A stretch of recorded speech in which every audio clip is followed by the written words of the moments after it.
Hello everyone. आज हम बॉलीवुड के भाईजान की कुंडली एनालाइज करेंगे। मुझे इंटरनेट पे उनकी 2-3 कुंडलियाँ मिली और मुझे ये कुंडली सबसे सही लग रही है।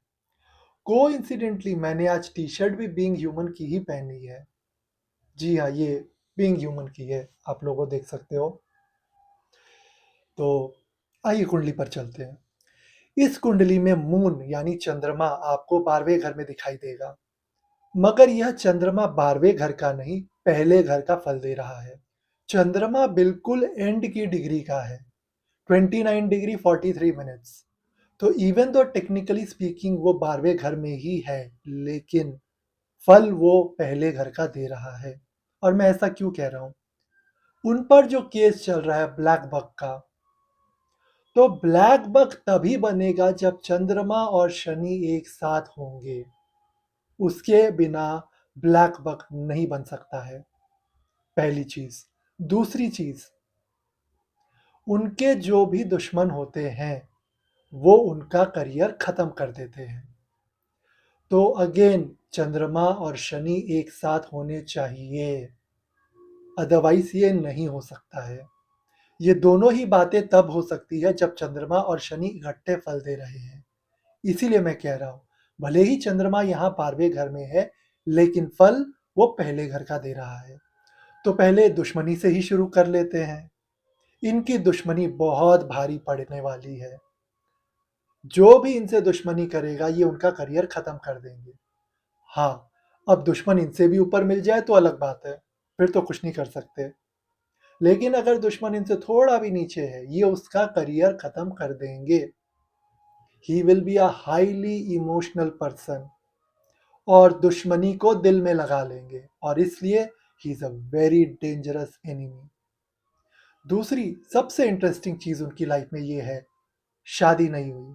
तो क्या शादी का योग नहीं है? नहीं, शादी का योग है, बिल्कुल है। मगर शादी होकर टूटने का योग है, या एंगेजमेंट होकर टूटने का योग है। और क्यों? Morality issue. This is a highly immoral chart.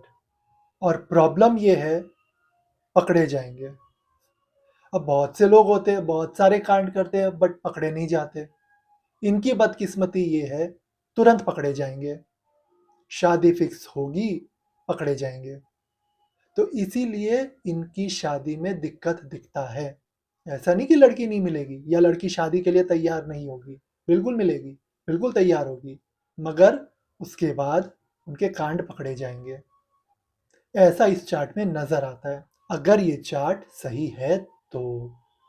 1987 से उनको जुपिटर की दशा शुरू हुई, और जुपिटर उनकी कुंडली में धन कारक है, लाभेश और धनेश होकर के बैठा है। तो फिल्मों के माध्यम से पैसे दिए, लेकिन यही जुपिटर रेट्रोग्रेड भी है, तो कपड़े भी उतरवा दिए, उन्हें शर्टलेस कर दिया। अब उस जमाने में शर्टलेस होना भी बहुत बड़ी बात थी, आज के जमाने में कुछ नहीं है, मगर उस जमाने में बहुत बड़ी बात थी। उसके बाद शनि की दशा आई, शनि की दशा भी बहुत अच्छी थी। शनि उनका लग्नेश होकर बहुत अच्छा पावरफुल होकर लगन में ही बैठा है। उसके बाद 2021 से उनको मरकरी की दशा शुरू हुई, और मरकरी उनके चार्ट में अच्छा नहीं है। करियर के हिसाब से भी खराब है और हेल्थ के हिसाब से भी बहुत खराब है। 2021 में ही उनको सांप ने काट लिया था, मगर मृत्यु नहीं हुई क्योंकि सांप जहरीला नहीं था।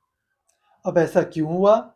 उनका लग्नेश शनि बहुत पावरफुल है, और जुपिटर का एस्पेक्ट भी पड़ रहा है। ये दोनों फैक्टर उनकी एज को बढ़ाते हैं, उनको दीर्घायु की तरफ लेकर जाते हैं। इसलिए मारक ग्रह की दशा होने पर भी मृत्यु नहीं हुई। अगर ये ग्रह उनको लॉन्जिविटी नहीं दे रहे होते, तो वो सांप जहरीला होता और उनकी मृत्यु हो चुकी होती। मगर शनि और गुरु ने उनको बचा करके रखा है। अब जब तक उनकी लॉन्जिविटी बची है तब तक तो कुछ नहीं होगा, लेकिन जिस दिन उनकी लॉन्जिविटी खत्म हो गई, उनका बचना मुश्किल है। और ये मारक दशा काफी साल चलने वाली है अभी, इतनी जल्दी नहीं जाएगी। So Salman Khan should be very careful. अब उनको क्या क्या चीज़ों से खतरा है उसके ऊपर बात करेंगे। पहला तो जैसा मैंने बताया, सांप। सांप के काटने का डर है। अब शहर में तो उनके घर में सांप आएगा नहीं, लेकिन उनके फार्म हाउस में तो आ सकता है ना, जंगल के बीच में है। So he should be very careful. मैं बहुत साल पहले स्नेक पार्क में गया था। तो एक पर्टिकुलर टाइप का स्नेक था, हरे रंग का।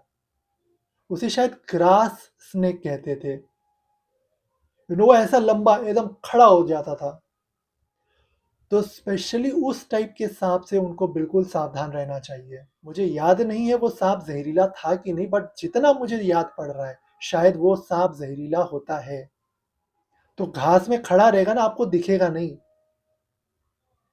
तो that particular snake could be very you know vital for him, और शुड आई से डेंजरस फॉर हिम। इसके अलावा उनके दुश्मन, आपको पता है, Bishnoi, Lawrence Bishnoi gang. He should be careful with them. Longevity जब तक है तब तक तो कुछ नहीं होगा, गोली आजू बाजू से निकल जाएगी।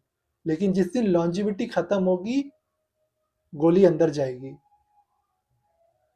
या इसके अलावा बीमार होकर भी, you know what I mean, जाने का योग दिखता है इस कुंडली में।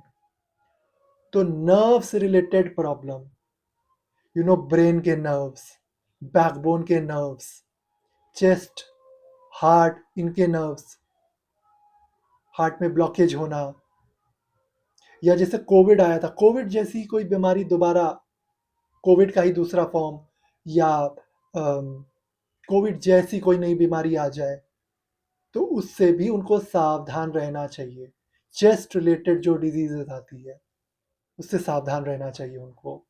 ये सब चीज़ें आगे चलकर उनके लिए जानलेवा हो सकती है। करियर से भी ज़्यादा अभी उनको अपने हेल्थ की चिंता करनी चाहिए। करियर तो अभी डावाडोल दिखता है। आई मीन एटलीस्ट 2028 2029 तक तो मुझे कोई उतना अच्छा नहीं दिखता करियर। हाँ, इसके बाद अगर वो अपने आप को री इन्वेंट करते हैं तो करियर पिकअप हो सकता है फिर से। जैसे 1998 में अमिताभ बच्चन बड़े पर्दे से छोटे पर्दे पे आए, Kaun Banega Crorepati, and he created history after that. उनकी खुद की फाइनेंशियल पोजीशन बहुत खराब थी, but after that he rose once again. तो वैसा ही कुछ सलमान खान के साथ हो सकता है। अब मैं ये नहीं कह रहा हूँ कि वो भी छोटे पर्दे पे आएंगे, वो ऑलरेडी छोटे पर्दे पर है, बट मे बी वो कैरेक्टर रोल में आने लग जाए। अभी तो हीरो के रोल में ही आते हैं, कैरेक्टर रोल में आने लग जाए, विलन के रोल में आने लग जाए, डायरेक्टर बन जाए, या अपने फादर की तरह स्क्रिप्ट राइटर बन जाए, एनी फॉर्म ऑफ री इन्वेंशन, उसके बाद करियर पिकअप कर सकता है। अभी उनकी बैटल ऑफ गलवान आने वाली है। अब हो सकता है 200-300 करोड़ कमा ले, it's okay. I mean Salman Khan की फिल्म है, 200-300 करोड़ का तो बजट ही होगा। तो अगर फिल्म 200-300 करोड़ कमा भी लेती है तो it's still not going to be a hit, it's going to be average और अ फ्लॉप फिल्म। मैंने आपको पहले के वीडियो में बताया था कि इस पर्टिकुलर टाइम पीरियड में आर्मी, नेवी, पुलिस, स्पाई, इन सब चीज़ों से रिलेटेड फिल्में चलने के बहुत ज़्यादा चांसेस दिखते हैं। हो सकता है बैटल ऑफ गलवान भी चल जाए, बट इक्का दुक्का फिल्म चल जाएगी, दैट डजंट मीन कि वापस से पुराने वाले सुपरस्टार सलमान खान आ गए हैं। ओवरऑल ट्रेंड खराब ही दिखता है 2028 2029 तक। इसके बाद अच्छा हो सकता है इफ ही री इन्वेंट्स हिमसेल्फ। ऐसा ये चार्ट देख के समझ में आता है मुझे। बट करियर से ज़्यादा उनको अपने हेल्थ पे ध्यान देना चाहिए। That should be his priority right now. जान है तो जहान है। फिर से रिपीट करता हूँ, जब तक लॉन्जिविटी है तब तक कुछ नहीं होगा, लेकिन जिस दिन उनकी लॉन्जिविटी खत्म हुई, उनके लिए बहुत मुश्किल आने वाली है। तो I hope he takes all the necessary precautions and does all the needful. इस टाइम पीरियड में उनकी सेक्सुअल हेल्थ को भी प्रॉब्लम दिखता है, लेकिन उसमें मैं नहीं जाऊंगा, उनकी पर्सनल लाइफ है, आई लीव दैट। रेस्ट जो चीज़ें मुझे प्रॉब्लमैटिक दिखी वो मैंने डिटेल में आपके साथ डिस्कस किया है। सो आज के लिए इतना ही। Thank you for watching.